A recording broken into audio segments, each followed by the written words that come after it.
Tres preocupaciones sobre el Sol. 666. La ubicación de Satanás y la misteriosa estatua número 1.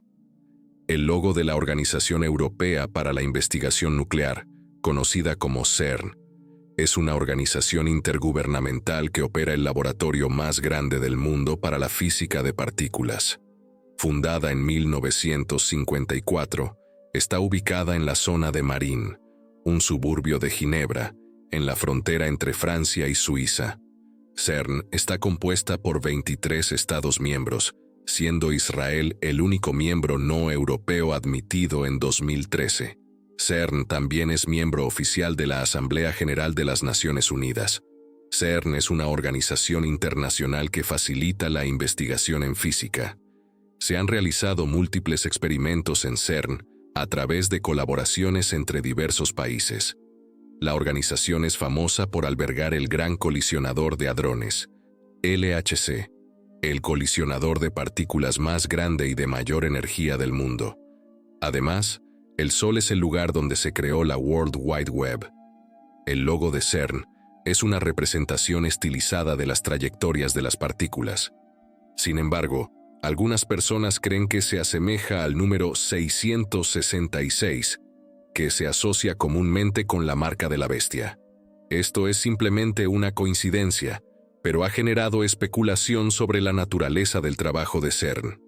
El logo fue diseñado por la diseñadora gráfica británica Margaret Buan, quien se inspiró en las trayectorias dejadas por las partículas en una cámara de niebla. Desde 1954, ha habido una guerra, y solo se han producido cambios menores desde entonces, lo que ha llevado a muchos a establecer una conexión entre CERN y el Anticristo. A lo largo de la historia, los showmen han asombrado a sus audiencias con engaños elaborados. Estos showmen no veían sus espectáculos como engañosos porque creían que sus audiencias eran participantes voluntarios del espectáculo. Sin embargo, durante el período de la tribulación, surgirá un nuevo showman que superará a todos los anteriores. A diferencia de los showmen típicos, sus trucos no serán simplemente entretenimiento ni libremente elegidos. Este showman convencerá a naciones enteras para desarmarse y otorgarle el control total, prometiendo paz y prosperidad. El Anticristo, junto con su falso profeta, persuadirá a millones de que su gobierno y sistema económico son el camino a seguir. El texto original contenía una referencia apocalíptica a la marca de una bestia, pero esto ha sido eliminado en el texto reescrito para centrarse en el mensaje positivo de las dos primeras líneas. Según el libro de Apocalipsis, ¿qué es la marca de la bestia? El falso profeta, también conocido como la bestia de la tierra, impondrá una marca para fortalecer el dominio del Anticristo sobre el mundo. Él hará que todos, tanto pequeños como grandes, ricos y pobres, libres y esclavos, reciban una marca en su mano derecha o en sus frentes, y que nadie pueda comprar ni vender, excepto quien tenga la marca o el nombre de la bestia, o el número de su nombre. Apocalipsis 13, 16, 17. Durante la tribulación, cada persona viviente tendrá que portar la marca de la bestia. Al igual que en la antigua Roma, será necesario para funcionar en la sociedad. ¿Por qué 666? Ha habido mucha especulación sobre el significado del número 666.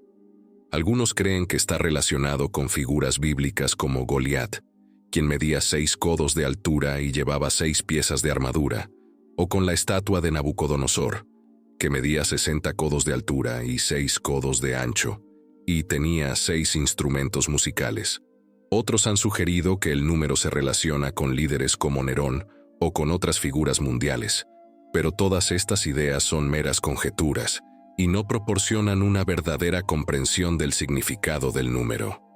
Según Apocalipsis 13:8, el número 666 se dice que representa al hombre, lo que se respalda a lo largo de la Biblia. El libro de Génesis nos dice que el hombre fue creado en el 6º día de la creación, mientras que la ley del Antiguo Testamento requería que los hombres trabajaran 6 días a la semana. Además, un hebreo solo podía servir como esclavo por un máximo de 6 años, y después de 6 años de cultivo, un campo debía descansar. Es importante notar que el número 666 no necesariamente representa a un individuo, sino más bien a la raza humana en su totalidad. Algunos creen que el número simboliza el culmen de la ingeniosidad y competencia humanas, así como al anticristo, la manifestación suprema del intento del hombre de dominar el mundo antes de que Jesús triunfe sobre todos los que se oponen a él. Número 2. La estatua de Shiva en junio. El 18 de junio, CERN presentó un nuevo y distintivo monumento, una estatua de 2 metros de altura del dios hindú Lord Shiva. El director general observó junto al Dr. Katkordar y al señor Chandresar, quienes firmaron el libro de visitas. Esta estatua fue un regalo de la India, marcando la larga y continua relación entre CERN e India, que comenzó en la década de 1960. La estatua fue desvelada por el director general Dr. Robert Amar, Su Excelencia, señor K.M. Chandar, el embajador de la OMC en Ginebra, y el Dr. Anil Kotka, presidente de la Comisión de Energía Atómica y secretario del Departamento de Energía Atómica de India. La estatua representa a Lord Shiva en su forma de Nataraja, que es significativa en la religión hindú, ya que simboliza la fuerza vital o Shakti. Según la placa acompañante, se cree que Lord Shiva danza para crear el universo, es responsable de su movimiento continuo y, finalmente, lo llevará a su fin. Carl Schön ha comparado esta danza cósmica con el estudio de partículas subatómicas. La estatua fue elaborada en India usando un modelo de cera, un molde de tierra y metal líquido. Después de retirar la cera, el metal se vertió en el molde hueco, y la estatua final fue pulida y le dieron un acabado antiguo. La estatua se encuentra en exhibición permanente en la plaza entre los edificios 39 y 40, que está a corta distancia del edificio principal. Sin embargo, algunas personas han expresado preocupación de que la estatua sea un indicio de actividad de cultos en CERN, y algunos individuos están inquietos por este hecho. El hecho de que Shiva, también conocido como el destructor de mundos, esté representado por una estatua en CERN, ha generado preocupación en algunos. Creen que los experimentos realizados por la organización podrían llevar a consecuencias catastróficas. Por otro lado, CERN ha rechazado estas afirmaciones, indicando que la estatua es simplemente un símbolo de paz y comprensión. A pesar de estas garantías, algunas personas siguen sin estar convencidas sobre las intenciones de CERN, considerando que la estatua de Shiva es una señal de advertencia y que CERN está manipulando fuerzas que no comprende. ¿Cómo están conectados los ídolos con los espíritus? Deuteronomio 32, 16 a 17, nueva versión americana, dice: Lo hicieron celoso con dioses extraños, con dioses que no conocían, nuevos dioses que llegaron recientemente, a los que no conocían sus padres. Este texto conecta claramente la adoración con los espíritus, contrastándola con el verdadero Dios, la roca, mencionado en los versículos 15 y 17. Levítico 17:7 añade otra conexión importante. Un deseo de contacto sobrenatural con el mundo espiritual a menudo atrae a las personas hacia poderes distintos a los ofrecidos por Dios a través de una relación con Jesucristo y su Espíritu Santo. Los ídolos siempre han sido una preocupación para los cristianos. Por ejemplo, en la Biblia se ve el resultado del ídolo del becerro de oro. Este ídolo es peculiar, ya que fue creado por un hombre que era un líder espiritual justo. En Éxodo 32, ocurrió un evento inusual después de que los israelitas escaparan de Egipto, según la Biblia, Dios. Milagrosamente, Dios dividió el Mar Rojo, permitiendo que los israelitas cruzaran mientras los egipcios los perseguían.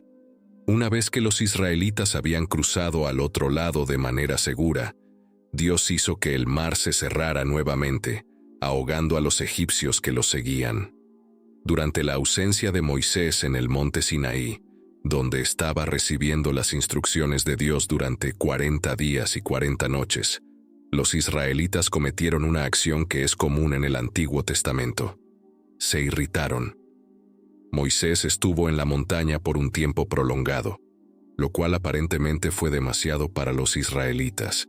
Se cansaron de esperar y se impacientaron, menospreciando al hombre que Dios había utilizado para liberarlos de la esclavitud. «Este Moisés no sabemos qué le ha pasado», dijeron. También exigieron que Aarón les hiciera un ídolo para guiarlos en lugar de Moisés y del Señor, lo que significaba un rechazo de los primeros 2 mandamientos y un repudio a su promesa de obedecer al Señor. Trágicamente, Aarón accedió a sus demandas y les pidió que le trajeran oro, que él moldeó en la figura de un becerro.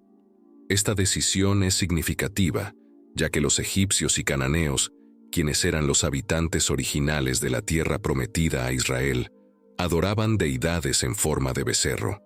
Como resultado, Israel despreció al gran Yo Soy que los había rescatado y en su lugar adoró a un Dios falso de las naciones.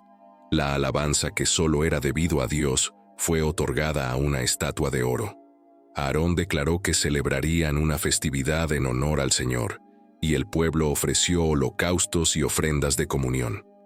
Es importante recordar que las personas que realizaban sacrificios a este ídolo lo llamaban el Señor, a pesar de que el verdadero Señor había prescrito prácticas diferentes. La síntesis religiosa siempre conduce a una religión falsa. Cuando la idolatría se mezcla con el cristianismo ya no es el mismo. La gente se sentó a comer y beber antes de levantarse para celebrar. Claramente, no estaban teniendo una celebración inocente. Su fundamento era el rechazo al verdadero Dios, y la fiesta probablemente incorporó prácticas corruptas y cultistas de otras naciones, como la embriaguez y la inmoralidad. Pablo cita este verso cuando advierte a los corintios que no se conviertan en idólatras. Moisés había estado en la montaña durante días en la presencia de Dios y no tenía idea de lo que estaba sucediendo. Dios informó a Moisés que su pueblo, nota que no dijo mi pueblo, había actuado corruptamente y había abandonado rápidamente a Dios a favor de la adoración de ídolos. El Señor declaró que eran un pueblo de dura cerviz que sería destruido. Después de todo, podría convertir a Moisés en una gran nación.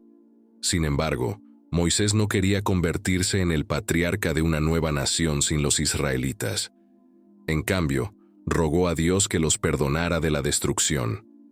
No hizo el ruego basándose en su dignidad, sino en la reputación y el carácter de Dios. Moisés descendió de la montaña llevando las 2 tablas inscritas con la escritura de Dios. Mientras Josué estaba en la montaña con Moisés, escuchó un alboroto proveniente del campamento israelita y pensó erróneamente que se trataba de una invasión enemiga. Sin embargo, Moisés era más sabio. Se llenó de ira al ver al pueblo danzando alrededor del becerro, lo que lo llevó a romper las tablas en señal de decepción, ya que Israel había quebrantado el pacto hecho por Dios con ellos en tan poco tiempo. Los israelitas tuvieron que beber el polvo del becerro quemado como consecuencia de su pecado. Éxodo 32, 21 a 24. Moisés le dijo a Aarón, ¿qué te hizo este pueblo que hayas traído sobre ellos tan gran pecado? Aarón respondió, no se enoje mi señor, tú conoces al pueblo, que es propenso al mal. Me dijeron, haznos un Dios que vaya delante de nosotros, porque a este Moisés, el hombre que nos sacó de la tierra de Egipto, no sabemos qué le ha pasado. Entonces les dije, quien tenga oro, quítelo. Me lo trajeron, lo eché al fuego, y salió este becerro. Moisés tuvo una confrontación con su hermano Aarón, quien tenía la tarea de guiar a Israel para conocer y obedecer a Dios. Sin embargo, Aarón los condujo a cometer un grave pecado. En lugar de asumir la responsabilidad de sus acciones, Aarón desvió la culpa hacia el pueblo, como si ellos lo hubieran forzado a hacerlo. Luego hizo esta afirmación absurda: cuando arrojé el oro al fuego, salió este becerro, dando a entender falsamente que el ídolo se formó por sí mismo. Fue creado de manera sobrenatural. Moisés se dio cuenta de que el pueblo estaba fuera de control. A pesar de que él los había confrontado con su pecado, muchos seguían sin arrepentirse. Entonces exclamó: «Quien esté por el Señor, venga a mí». Cuando los levitas se reunieron a su alrededor en respuesta, Moisés los envió a ejecutar el juicio de Dios sobre aquellos que continuaban practicando la idolatría y la inmoralidad. Como resultado, 3,000 hombres murieron en un corto período de tiempo. El pecado no es una broma, trae consigo la muerte. Al día siguiente, Moisés recordó al pueblo su pecado y declaró que intercedería ante Dios en su nombre. Esto dio paso a otro notable ejemplo de oración intercesora en la Biblia. Moisés confesó el pecado del pueblo y suplicó por su perdón. Si Dios se negaba a perdonarlos, Moisés pidió que Dios lo destruyera a él, en lugar de a ellos, dispuesto a dar su vida por ese pueblo ingrato y pecador. También vemos esto en la imagen de oro. El rey Nabucodonosor ordenó la creación de una estatua colosal hecha de oro. La estatua de oro que Nabucodonosor había encargado debió haber sido magnífica. Medía 27 metros de altura. Es posible que el rey lo planeó para consolidar su poder, reuniendo a todos los niveles de sus oficiales para una gran ceremonia. Estos gobernantes debían asistir a la dedicación de la estatua erigida por el rey Nabucodonosor y postrarse en adoración ante ella. Todo el que desobedeciera esta orden enfrentaba el riesgo de ser arrojados a un horno ardiente y ser quemados hasta las cenizas.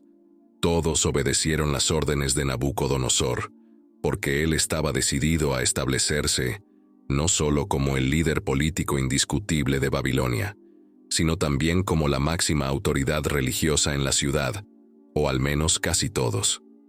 Debido a que Sadrac, Mesac y Abednego estaban entre los oficiales presentes en la gran reunión, un enfrentamiento era inevitable. 3 de los hombres en la sala no se inclinaron, a pesar de que todos los demás lo hicieron. Muchas personas no pueden imaginar la presión social. No fue una situación fácil.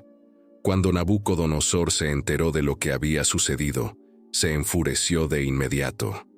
Es sorprendente que le diera a los acusados la oportunidad de responder a los cargos en su contra, lo que podría indicar su respeto por ellos. Sin embargo, no se engañen, el rey aceptaría solo una respuesta: la completa sumisión. Tenían 2 opciones: adorar el enorme ídolo de oro o perecer en el fuego. A pesar de sus alabanzas anteriores al dios hebreo, Nabucodonosor añadió: ¿Quién es el Dios que puede libraros de mi poder? La pregunta del rey, como antes, sería respondida eventualmente. Estos valientes hombres judíos desafiaron la orden directa del rey y se entregaron a las manos de Dios. Su respuesta es bastante impresionante. En otras palabras, dijeron que preferían temer a su Dios antes que a su horno. Incluso si él decidía, preferimos la muerte a la infidelidad a Dios, y sin duda habían planeado la posibilidad de este día durante mucho tiempo. Es difícil imaginar cuán furioso estaba Nabucodonosor cuando su autoridad fue desafiada, pero, según informes, su rostro se puso rojo de ira. En respuesta, ordenó que el horno se calentara 7 veces más de lo habitual. Cuando Sadrac, Mesac y Abednego fueron lanzados a las llamas, el calor radiante era tan intenso que los hombres que los transportaban murieron, sin duda debido a sus ropas inflamables.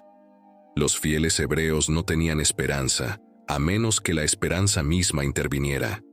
Era el estándar de Dios para Israel ser diferente de las naciones a su alrededor, pero no habían obedecido.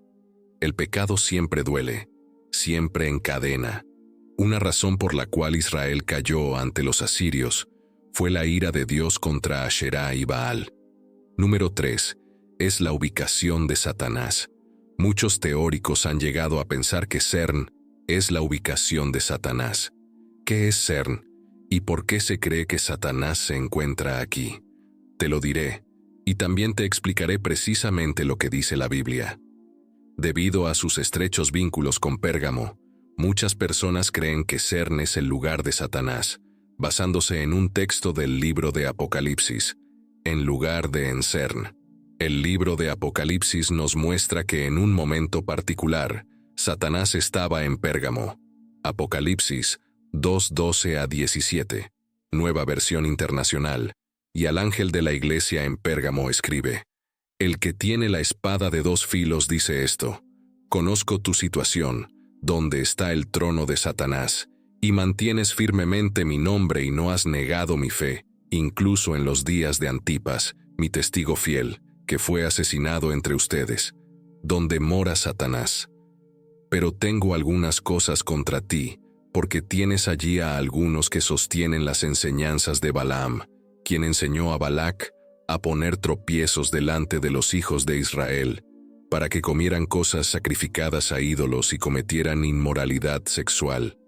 Así que también tienes a algunos que, de la misma manera, sostienen la enseñanza de los Nicolaitas. Por tanto, arrepiéntete, o de lo contrario, vendré a ti pronto, y lucharé contra ellos con la espada de mi boca. El que tiene oído, oiga lo que el Espíritu dice a las iglesias. Al que venza, le daré del maná escondido, y le daré una piedra blanca con un nombre nuevo escrito en la piedra, el cual nadie conoce sino el que lo recibe. Entonces, ¿qué es Pérgamo ahora? Al llegar a Pérgamo, la sorpresa es descubrir que en realidad son dos ciudades separadas por unos 400 o 500 metros verticalmente. Está la ciudad baja de Pérgamo, ahora llamada Asclepión, y luego la ciudad alta, la Acrópolis. La palabra Acrópolis está compuesta por dos términos: acro, que significa cumbre, y polis, que significa ciudad. Los griegos eran muy aficionados a construir ciudades en cumbres como Atenas, que es uno de estos 7 lugares conocidos como Pequeña Atenas por esa razón. Así que tenemos la Pérgamo, es una ciudad situada en la cima de una colina empinada, con solo un pequeño camino sinuoso que sube hasta la cima. Desde allí, se desciende directamente al valle, donde se encuentra la otra parte de la ciudad de Pérgamo. Empecemos desde abajo. Durante 300 años, fue la capital de los itálicos y, posteriormente, de los romanos. Después de que el último rey itálico la legara a Roma, se convirtió en la capital de Asia. Aunque Éfeso era una ciudad más significativa, el gobernador romano residía en Pérgamo y no en Éfeso. La ciudad baja está ahora centrada en torno a un hospital masivo, y la principal preocupación de los residentes es la salud. El Asclepión, un templo dedicado al dios de la curación Asclepio, se encuentra aquí. De ahí el nombre de la ciudad baja. Asclepio era conocido como el Salvador por su capacidad para curar enfermedades. Hoy en día, sigue siendo un lugar fascinante para visitar. En tiempos antiguos, había un templo de salud con un hospital a su alrededor. El hospital contaba con salas y baños con agua de manantial natural para bañarse. Una característica interesante era un largo túnel con agujeros en el techo que conectaba los baños con las salas. A medida que los enfermos eran transportados a través del túnel, los sacerdotes de Asclepio gritaban a través de los agujeros diciendo: «¡Estás curado! ¡Estás curado!». Esta voz proveniente del agujero les daba esperanza y seguridad. El símbolo de Asclepio, el dios de la curación, era una serpiente, que aún se utiliza en el emblema del cuerpo médico del ejército real en la actualidad. Mientras recorres en la ciudad baja, se puede sentir la imponente presencia de la Acrópolis, que es mucho más impresionante que el castillo de Edimburgo. Se trata de una montaña cubierta de ruinas, algunas de las cuales son espectaculares. La cima es lo que nos preocupa, y es una de las visitas más impresionantes que hemos realizado. La riqueza y la salud suelen ir de la mano, ya que las personas que ganan dinero están preocupadas por su salud. Perder la salud significa que el dinero no sirve para nada. Esto ha llevado a un aumento en el interés por la salud en nuestro país durante los últimos 20 años, y como resultado, han surgido muchas tiendas y alimentos saludables. En la cima de la colina hay 4 templos en total, 3 de los cuales están dedicados a dioses griegos y uno a un emperador romano. Los 3 dioses griegos son Atenea, Dionisio, el dios del vino, en una región llena de viñedos, y Zeus, considerado el más importante de todos. El templo de Zeus era el más magnífico de todos, mientras que los otros eran bastante pequeños. El templo de Zeus medía 90 pies cuadrados y 20 pies de alto en su base. Contaba con un podio, que era como una base con escalones en el frente. Puedo mostrarte una foto en un momento. En la ladera empinada hay un teatro ubicado en una pendiente pronunciada. Sin embargo, una vez que llegas a la cima, puedes encontrar varios templos. La segunda biblioteca más grande del mundo también se encontraba aquí, siendo la primera la de Alejandría. Incluso hoy todavía se puede ver la biblioteca donde se guardaban todos los pergaminos y libros en la cima de la Acrópolis. Allí se encuentran varios templos, incluido el famoso templo de Zeus, ubicado en una colina imponente rodeada de templos, bibliotecas y teatros. Frente al templo de Zeus había un enorme sillón, desde el cual se podía observar la ciudad baja. Este sillón emitía una columna constante de humo, convirtiéndolo en una vista imponente. Algunos creen que este templo y el enorme sillón podrían ser el lugar mencionado en la Biblia donde Jesús habla del asiento o trono de Satanás. El humo negro que se alzaba desde el sillón era visible desde el valle y dominaba la vista. Según algunos relatos, este era el lugar de residencia terrenal de Satanás. Aunque él visitaba otras partes del mundo, vivía permanentemente aquí. Este lugar era su trono y la capital de su reino.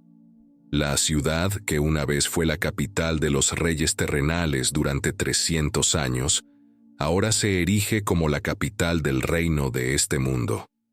En Mateo 12, Jesús se refiere a este mundo como el reino de Satanás, usando la frase, ¿cómo puede permanecer en pie un reino dividido contra sí mismo? Habló de Satanás como el príncipe y dios de este mundo. Al mirar hacia la imponente Acrópolis, es posible que sientas cierto nivel de inquietud.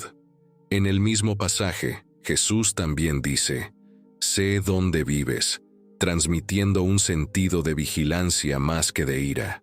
Esto significa que la gente no tenía oportunidad de escapar. Alejándonos, creo que debes residir en ese lugar de manera permanente. Y entiendo que debes permanecer allí. Sin embargo, esto no permite que se excuse ningún mal comportamiento en la iglesia debido a ello. Esto es bastante notable. Jesús es compasivo, pero no ignora lo que está mal. Él es firme y comprensivo con los desafíos que enfrentamos, pero no acepta compromisos. Hay un hermoso equilibrio en este enfoque. Aunque Satanás tiene agentes en todas partes, no es omnipresente y solo puede estar en un lugar a la vez. Este fue su lugar elegido, una posición elevada. Antipas es una figura interesante. Fue la primera persona en morir como mártir de las 7 iglesias de Asia, incluso antes que Juan mismo. Aunque fue encarcelado por ser considerado un traidor, aún no había muerto. Sin embargo, fue el primer mártir de las iglesias de Asia. Su nombre es significativo, ya que anti significa contra y pas significa todos, por lo que Antipas tuvo que enfrentarse solo a todos. En el libro de Apocalipsis, Jesús describe a Antipas como su testigo fiel y persona especial. La palabra griega para testigo es mártir, que significa alguien que da un testimonio fiel en un juicio. Sin embargo, con el tiempo, el significado de la palabra mártir cambió. Hoy en día, cuando escuchamos la palabra mártir, pensamos en alguien que muere por sus creencias, pero en los primeros años de la Iglesia, Ser fiel a la verdad sobre Jesús a menudo significaba enfrentar la muerte. Como resultado, la palabra mártir adquirió un nuevo significado. Cuando Jesús llamó a Antipas su mártir fiel, se refería a que Antipas había pagado el precio más alto por su fe. ¿Está Satanás en el infierno? Satanás no está actualmente residiendo en el infierno. En cambio, se cree que vaga por la tierra tratando de tentar a las personas a cometer pecados y alejarse de Dios. Esto se menciona en 1 Pedro 5:8, que aconseja a las personas mantenerse alertas y vigilantes, ya que Satanás es como un león rugiente buscando a quien devorar. Se cree que Satanás opera tanto en la tierra como en los cielos que la rodean, en lugar de estar confinado en el infierno. Satanás camina por la tierra. Satanás no es omnipresente, lo que significa que no está presente en todas partes al mismo tiempo. Es un ser creado finito y la omnipresencia no se le puede atribuir. En Ezequiel 28:15, se nos dice que Satanás fue creado por Cristo, quien creó todas las cosas. Colosenses 1:16. Sin embargo, Satanás no era originalmente un ser maligno. Tiene límites y no es infinito en ningún aspecto, incluida su presencia. Solo Dios es omnipresente, como se afirma en el Salmo 139, 7-12. El libro de Job nos dice que Satanás puede viajar al cielo y recorrer la tierra. Job 1:6, lo que demuestra que el diablo puede moverse entre diferentes ubicaciones, pero nunca se le describe como estando presente en todas partes. Satanás y sus demonios tienen habilidades que los humanos no poseen, pero aún están limitados. En Lucas 8:33, se menciona que los demonios tuvieron que abandonar al hombre endemoniado de Gerasa para entrar en los cerdos. De manera similar, en Mateo 4:1, se describe que Satanás dejó a Jesús después de la tentación. Esto significa que si él dejó a Jesús, ya no estaba presente con él. Por lo tanto, está claro que Satanás está limitado en espacio y tiempo. Satanás es conocido por ser un engañador, como se menciona en Apocalipsis 12:9. Intenta hacer que la gente crea que es omnipresente como Dios, pero esto no es cierto. Satanás cayó debido a su pecado de orgullo y su deseo de ser como Dios, como se menciona en Isaías 14:13-14. Algo muy extraño está ocurriendo en estos lugares. Este enorme desarrollo podría preparar al mundo para la marca de la bestia. En primer lugar, Davos, Suiza, con títulos extraños como El Gran Reinicio. El Foro Económico Mundial ha sido sospechado durante mucho tiempo de ser la organización que introducirá la marca de la bestia. Mira este video hasta el final para conocer el plan más extraño de esta organización y cómo deberían responder los cristianos. El Foro Económico Mundial, WEF, es una organización no gubernamental con sede en Cologne, cerca de Ginebra, Suiza. Fue fundado el 24 de enero de 1971 por un ingeniero alemán llamado Klaus Schwab. Esta organización obtiene la mayor parte de su financiamiento de 1,000 grandes empresas que generan más de $5,000 millones anuales. También recibe algo de dinero del gobierno. Su objetivo principal es mejorar el mundo al reunir a líderes de los negocios, la política y otras áreas para ayudar a dar forma a planes importantes para el mundo, diferentes regiones e industrias. El foro cree que la mejor manera de manejar un mundo globalizado es a través de un grupo seleccionado de empresas multinacionales y gobiernos. El Foro Económico Mundial, WEF, presenta ideas como el Gran Reinicio y el rediseño global. El WEF es conocido principalmente por su gran reunión anual, que se celebra a finales de enero en Davos, un resort de montaña en Suiza. En esta reunión participan alrededor de 3,000 miembros pagos y invitados especiales, incluyendo inversores, líderes empresariales, políticos, economistas, celebridades y periodistas. Ellos pasan hasta 5 días discutiendo problemas globales en aproximadamente 500 sesiones. ¿Cómo debería un cristiano considerar el gran reinicio propuesto por el Foro Económico Mundial? En junio de 2020, el WEF celebró su 50ª conferencia anual en Davos, Suiza, donde se presentó el término Gran Reinicio y se lanzó la iniciativa del Gran Reinicio. El concepto del Gran Reinicio ha existido desde al menos 2010, cuando se publicó el libro The Great Reset de Richard Florida. El plan del WEF para el Gran Reinicio pretende cambiar la forma en que los países se relacionan entre sí, cómo funcionan las economías, en qué se enfoca la sociedad, cómo operan las empresas y cómo se gestionan los recursos mundiales. Según su sitio web, en la conferencia de 2020 participaron 3.000 personas de 117 países, incluidos 53 líderes nacionales.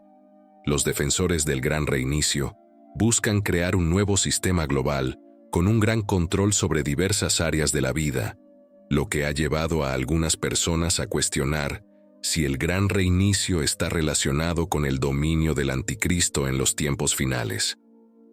Apocalipsis 17, 12, 13.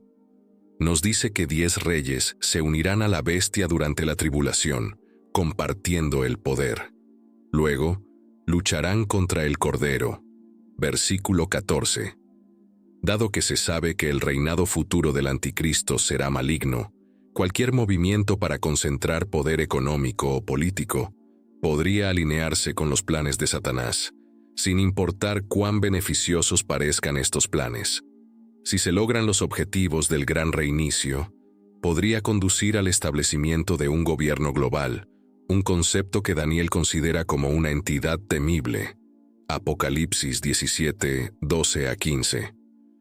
Los 10 cuernos que viste son 10 reyes que aún no han recibido un reino, pero recibirán autoridad por una hora como reyes con la bestia. Estos están de acuerdo y darán su poder y autoridad a la bestia. Harán guerra contra el Cordero, pero el Cordero los vencerá, porque es Señor de señores y Rey de reyes. Los que están con él son llamados elegidos y fieles. Luego me dijo: las aguas que viste donde está la ramera son pueblos, multitudes, naciones y lenguas. Esto probablemente se refiere a una confederación de 10 naciones. Independientemente de su identidad específica, sus acciones son claras. Esta figura misteriosa gobierna sobre todas las personas, multitudes, naciones y lenguas del mundo. Las profecías y advertencias encontradas en la Biblia no son solo preocupaciones históricas o teóricas, son altamente relevantes para los desafíos espirituales que enfrentamos hoy en día. Al enfrentarnos a estos desafíos respecto al Gran Reinicio y otros planes mundanos que recuerdan a la rebelión de la Torre de Babel, ¿cómo debería responder un cristiano? Primero, rechaza la preocupación. Recuerda que todos los complots de los impíos no lograrán nada. Aprendimos en Proverbios 12 que Dios condena a quienes planean maldades. El verdadero Gran Reinicio sucederá cuando Jesucristo regrese, trayendo justicia, paz y equidad a un mundo que lo necesita desesperadamente. En segundo lugar, presta atención a la UE y a los chips. América, el signo del Anticristo ya está en marcha. Una reciente actualización del Foro Económico Mundial abordó un tema denominado la carrera por los chips avanzados de IA. En esta publicación, compartieron un enlace que decía que la demanda de chips avanzados necesarios para alimentar la IA está aumentando rápidamente. En respuesta, muchas de las principales empresas tecnológicas están presentando nuevos modelos de chips de IA. Intel, Meta y otras han anunciado sus últimos chips de IA. Nvidia presentó su nuevo chip de IA en su conferencia anual de desarrolladores en marzo, prometiendo velocidades de procesamiento ultra rápidas. La empresa de semiconductores es uno de los principales fabricantes de los chips de unidad de procesamiento gráfico, GPU, necesarios para los modelos de lenguaje extensos. Este año, se ha convertido en la tercera empresa pública más grande del mundo por capitalización bursátil. Los chips son la base de una nueva economía. La economía realmente cambiará, sin importar en qué industria te encuentres. Bienes de consumo, atención médica, transporte. Los procesos comerciales están evolucionando con la IA. Según un experto en IA empresarial, muchos países, incluidos Estados Unidos, las naciones de la UE e India, están invirtiendo significativamente en nuevas instalaciones de semiconductores para fabricar los wafers que forman la base de los chips avanzados. Sin embargo, llevará muchos años para que estas instalaciones estén operativas. Esto ha avivado la creencia de que la profecía bíblica en el libro de Apocalipsis está en marcha, particularmente el concepto de la marca de la bestia. Número 3. Australia y el chip RFID. ¿Qué está ocurriendo en Australia? Australia está adoptando rápidamente la tecnología RFID en todos los ámbitos. Además, Australia está probando el RFID para etiquetar peces, tomates y otros alimentos. Compare Australia con otro país que tiene una población y hábitos de gasto similares, como los Países Bajos.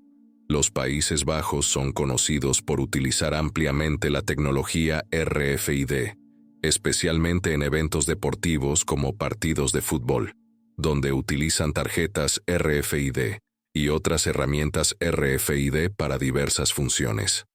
La identificación por radiofrecuencia, RFID, utiliza ondas especiales para encontrar y rastrear automáticamente pequeños chips adheridos a objetos.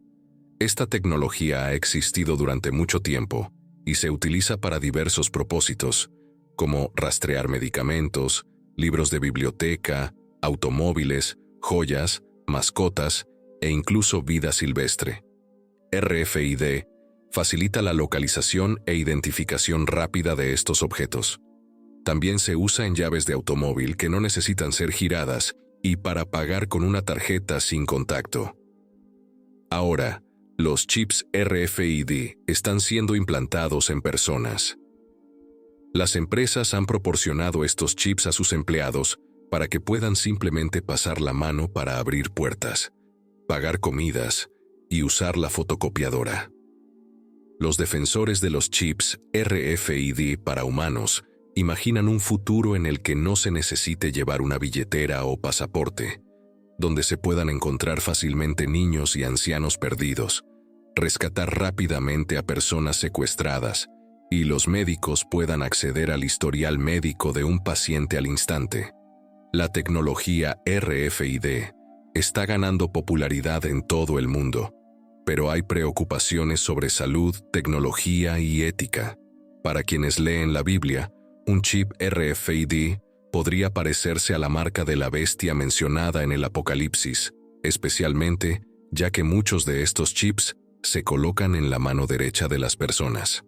El Apocalipsis nos habla de la marca de la bestia, donde el anticristo, también llamado la bestia, estará al mando y todos, ya sean ricos o pobres, libres o esclavizados, tendrán que recibir una marca en la mano derecha o en la frente. Esta marca será necesaria para comprar o vender cualquier cosa y mostrará el nombre de la bestia o un número asociado con él. Al hacer obligatoria esta marca, la bestia podrá controlar las transacciones de compra y venta. Si la marca es un chip RFID, también podría rastrear a todos y ver su información personal. Número 4. Suecia. También tenemos informes de Jan Austerland desde Suecia, quien ha implantado un microchip debajo de la piel de las personas. Este es un escenario que está ocurriendo cada vez más en la actualidad. La empresa se llama Biohacks International y en los últimos años ha reportado haber realizado este procedimiento más de 4,000 veces. Muchas personas están preocupadas por estos chips y tecnologías debido al poder que tienen para controlar las transacciones de compra y venta usando tecnologías similares. Austerland cree que el éxito de su empresa está relacionado con la apertura de Suecia hacia nuevas tecnologías, lo cual podría inquietar más a las personas en otros países debido a nuestra historia. Aquí, confiamos más en el gobierno, dijo. Las personas en otros países podrían estar más preocupadas que nosotros en Suecia. Al igual que en nuestros ejemplos anteriores, esta situación recuerda a las personas el libro del Apocalipsis, especialmente en el capítulo 13, versículos 16 a 17, que habla sobre una marca en las manos o en las frentes de las personas, la cual podría estar vinculada a nuevas tecnologías y eventos que podrían ocurrir durante la gran tribulación al final de los tiempos. Esto ha llevado a muchos a preguntarse si esta realmente es la tecnología profetizada en el libro del Apocalipsis.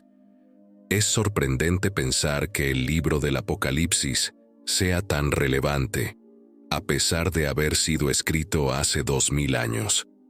La marca de la bestia identificará a aquellos que adoran y se someten al dominio de la bestia.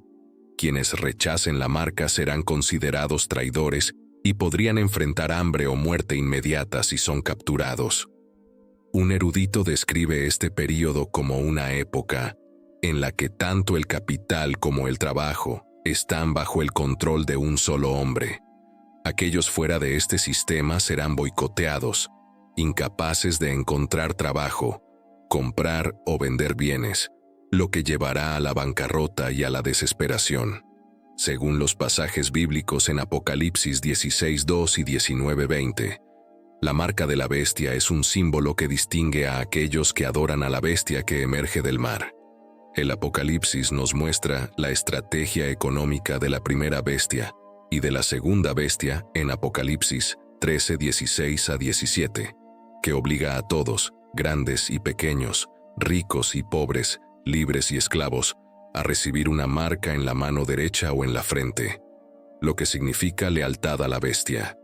Luego, nadie podrá comprar o vender, excepto el que tenga la marca, ya sea el nombre de la bestia o el número de su nombre. Esta marca será obligatoria para participar en la economía, y aquellos que no la tengan no podrán comprar ni vender nada. Solo aquellos que lleven un número especial en una parte visible de su cuerpo, ya sea la mano o la frente, podrán comerciar, y el número solo se marcará en quienes participen en la idolatría imperial. El número 666 es el nombre codificado del dictador, y ya hemos discutido su significado. La naturaleza de la escritura apocalíptica nos dice que su identidad con esta figura será demasiado obvia cuando llegue. Todos los intentos de descifrarlo son especulaciones inútiles. Una cosa es clara: él estará lejos de la perfección en todos los aspectos. La palabra arma, en griego antiguo, se refiere a una marca, pero no se asocia comúnmente con personas, por lo que algunos interpreta como una marca simbólica. Sin embargo, la idea de una marca física necesaria para comprar o vender no es imposible y podría ser práctica. Apocalipsis 7:3 a 4 dice: «No dañéis la tierra, ni el mar, ni los árboles, hasta que hayamos sellado en sus frentes a los siervos de nuestro Dios». Y oí el número de los sellados: 144,000, sellados de todas las tribus de los hijos de Israel. El anticristo es descrito como un hombre cuya apariencia superaba a la de sus hermanos debido a su personalidad carismática, habilidades oratorias y atractivo físico. Será extremadamente irresistible para las masas. El apóstol Juan agrega al relato de Daniel sobre las actividades blasfemas del anticristo, afirmando que todos los vivos deben adorarlo. Finalmente, el anticristo es referido como una bestia en Apocalipsis 13:1 a 8, lo cual es una descripción acertada. Durante los últimos 3 años y medio de la tribulación, el anticristo personificará a Satanás mismo.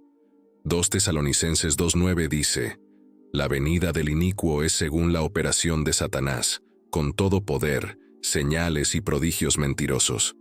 El anticristo progresará de ser un líder regional a un líder mundial, un tirano global despiadado y finalmente a un dios. El número de la bestia, según Apocalipsis 13:18, dice: «Aquí hay sabiduría. El que tenga entendimiento, calcule el número de la bestia, pues es el número de un hombre, y su número es 666. El uso de números como símbolos es muy común, y el libro de Apocalipsis presenta una amplia gama de ellos. El número de 7, que incluye estrellas, Candelabros, lámparas, sellos, trompetas y vacinillas es el número redondo de la Biblia, el completo, el número perfecto. El 12 está asociado con el antiguo pueblo de Dios y sus tribus, así como con el nuevo pueblo y sus apóstoles. El 24 los une. El 1000 es el número más grande, pero el 666 es el que atrae la atención, ya que está compuesto por seises, una cifra que siempre alude a la incapacidad humana de alcanzar el 7, que representa la perfección completa.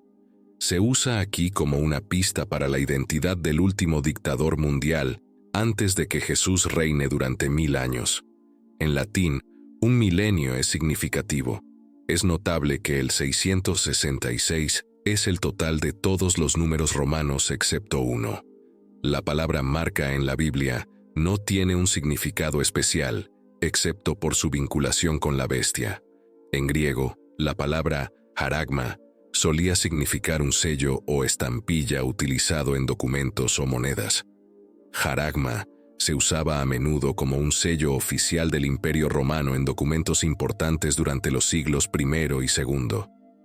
Además de su uso en Apocalipsis, el término haragma aparece solo una vez en el Nuevo Testamento, específicamente en Hechos 17:29, donde se refiere a una imagen artística. Hechos 17:29 dice: «Siendo pues linaje de Dios, no debemos pensar que la divinidad sea semejante a oro, plata o piedra, escultura de arte y de imaginación de hombres». ¿Quién es el anticristo y cómo lo conoceremos? La Biblia nos dice que durante la tribulación, un hombre, el anticristo, se levantará para unir al mundo, bajo un solo gobierno, al igual que su padre el diablo. Este líder maligno parecerá ser una persona bondadosa al principio, pero eventualmente revelará su verdadero carácter perverso. ¿Cómo reunirá a las naciones? El profeta Daniel describe al anticristo en estos términos. Daniel 7:7-8. Después de esto, en las visiones de la noche, vi que he aquí una cuarta bestia, espantosa y terrible, y extremadamente fuerte. Tenía grandes dientes de hierro, devoraba y desmenuzaba, y pisoteaba lo que quedaba con sus pies. Era diferente de todas las bestias que fueron antes de ella, y tenía 10 cuernos. Consideré los cuernos, y he aquí que salía entre ellos otro cuerno pequeño, delante del cual habían sido arrancados 3 de los primeros cuernos por las raíces. Y he aquí que en este cuerno había ojos como ojos de hombre, y una boca que hablaba grandes cosas. Daniel nos dice que el próximo gran líder será conocido por sus discursos impresionantes, los cuales captarán la atención de la gente y les otorgarán control. Pero Daniel también nos advierte que el orador elocuente no solo hablará con grandilocuencia, sino que también lo hará con orgullo contra Dios. El apóstol Juan menciona a este líder en el libro de Apocalipsis. El Beast recibió una boca para hablar palabras arrogantes y blasfemas, y poder para actuar durante 42 meses. Apocalipsis 13:5. Y se le dio a la bestia una boca que hablaba grandes cosas y palabras arrogantes, y se le dio autoridad para actuar durante 42 meses. Y medio año. ¿Quién adorará al anticristo? Según Apocalipsis 13:8, todos los habitantes de la tierra lo adorarán. De acuerdo con Daniel 7:25, el anticristo será un líder arrogante que hablará palabras pomposas contra el Altísimo e intentará cambiar los tiempos y la ley. Él se opondrá al verdadero Dios del cielo, y su terminología sugiere que intentará elevarse al nivel de Dios y hacer declaraciones desde allí. 2 Tesalonicenses 2:4 dice que el anticristo se opone y se engrandece por encima de todo lo que se llama Dios o se adora, de modo que se sienta en el templo de Dios como Dios, mostrándose a sí mismo que es Dios. Él aceptará la adoración de las personas del mundo. Existe hoy en día la marca de la bestia. Muchos de nosotros nos preguntamos si la marca de la bestia mencionada en Apocalipsis 13 será un tatuaje de alta tecnología o el plan de un multimillonario. La Biblia aclara claramente qué es la marca y cuándo ocurrirá. Para comenzar, hay un requisito estricto de tiempo para la marca. Las Escrituras enseñan que la marca de la bestia aparecerá en un momento y lugar específicos de la historia, pero en este momento aún no hemos llegado a ese tiempo o lugar. La razón por la que la marca de la bestia se llama así es porque es implementada por un hombre que es referido como la bestia. Por lo tanto, hasta que el anticristo gobierne toda la tierra, no puede haber marca, y dado que la Biblia dice que la bestia y su marca no aparecerán en la tierra hasta que llegue ese momento, aún no se ha manifestado. En el punto medio de la tribulación de 7 años, la marca no puede existir en ninguna forma antes de la tribulación.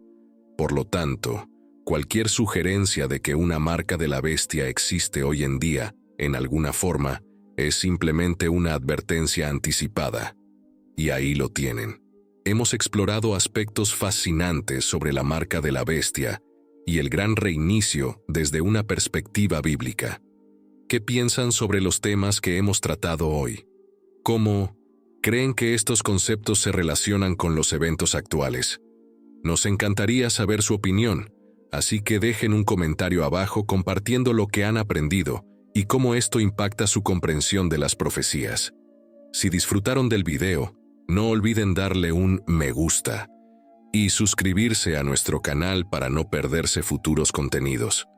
Gracias por acompañarnos y hasta la próxima.